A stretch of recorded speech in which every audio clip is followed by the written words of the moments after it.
غوث پاک فرماتے ہیں کہ مجھے جب میں نے ایمان کے دفتر کو الٹ پلٹ کر دیکھا، نیکیوں کے دفتر کو الٹ پلٹ کر دیکھا، تو ایمان کے بعد مجھے سب سے بڑی نیکی کھانا کھلانا نظر آئی۔ میں اللہ سے دعا کرتا ہوں اللہ مجھے کائنات کی دولت دے تو میں اللہ کی ہر مخلوق کو کھلاؤں، اس لیے کہ کھلانا بڑی نیکی ہے، کیونکہ جو ایک لقمہ کسی بھوکے کو کھلائے، مسلمان کو صرف نہیں بھوکے کو، اس کے اور جہنم کے درمیان 7 پردے گرائے جاتے ہیں۔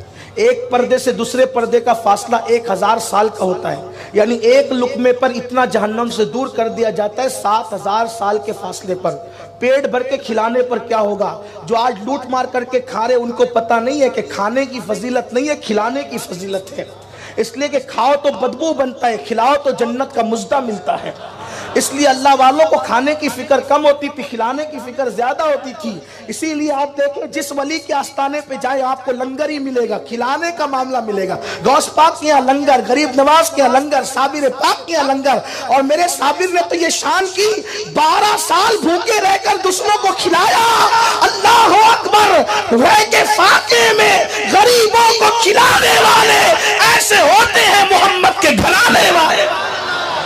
لوگوں سے چھین کے کھانا تو سب کو آتا ہے، بھوکے رہ کے کھلانا کوئی حضور کے گھرانے سے سیکھے۔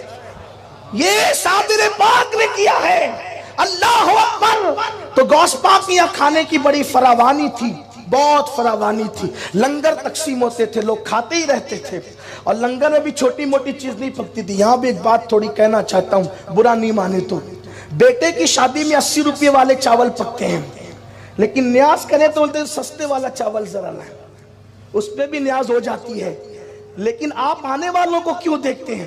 بیٹے کے نام پہ 80 روپے کلے والے چاول لائے، غوث پاک کے نام پہ 20 روپیہ۔ یہ محبتوں کی بات ہے، یہ محبتوں کی۔ کچھ لوگ کہتے ہیں یار یہ اتنی نیازیں کیوں ہوتی ہے؟ اگر یہ پیسے اٹھا کے مدرسے میں دے دیے جائے تو جو ہر سال عمرہ کو جاتے وہ پیسے بھی پھر مدرسوں میں دے دو، جو ہر سال حج کو جاتے ہیں وہ پیسے بھی مدرسوں میں دے دو، سبھی مدرسوں میں دے دو۔ پھر امام حسین نے 25 حج کیوں کیے؟ امام آدم نے 55 حج کیوں کیے؟ بات یہ ہے ساری چیزوں کی اپنی اپنی ایک شان ہے۔ کھلانے کے وقت کھلایا جائے گا، لٹانے کے وقت لٹایا جائے گا، عمرہ کے وقت عمرہ کیے جائیں گے، مدرسے میں دینے کے وقت مدرسے میں دیا جائے گا۔ ہم مدرسوں کے مخالف نہیں ہیں، ہم لوگ خود مدرسے چلاتے ہیں الحمدللہ۔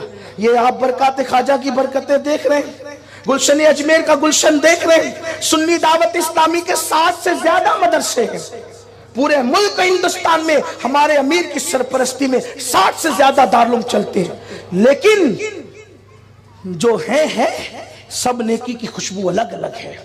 اس لیے اگر آپ کو نیاز کرنے میں تکلیف ہے اور جب آ جاتے ہیں تو چھپتے چھپاتے برابر آ کے کھاتے ہیں، نہیں وہ تو آ گئے تھے ایسے، جب آپ کھاتے نہیں ہیں تو پھر آتے کیوں ہیں؟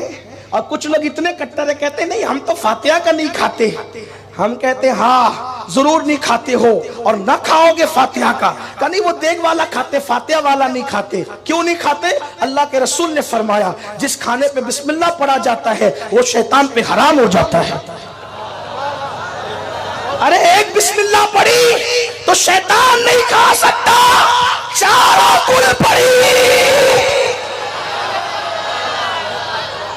آگے نہیں کہوں گا اس لیے کہ آج کل کے حالات کا بھی خیال کرنا ہوتا ہے۔ میری سنی قوم بہت سمجھدار ہے، ہم فاتحہ کا نہیں کھاتے، ہاں انتر منتر نہیں پڑھے جاتے، اللہ کا قرآن پڑھا جاتا ہے، اور جس کھانے پہ قرآن پڑھا جائے وہ شیطان پہ حرام ہو جاتا ہے۔ اب جو بیچارے نہیں کھاتے ہمیں الزام نہ دے، وہ خود سوچے میری برادری کون سی ہے۔ میں کوئی چھیڑ چھاڑ کی بات نہیں کر رہا ہوں، لیکن لوگ ہمیں زخم دیتے ہیں، لوگ ہمیں صدمہ دیتے ہیں۔ قرآن پڑھا جائے نہیں کھاتے ہو، اور تم نے کیا کیا لکھا ہمیں پتہ ہے، لیکن میرا عنوان وہ نہیں ہے۔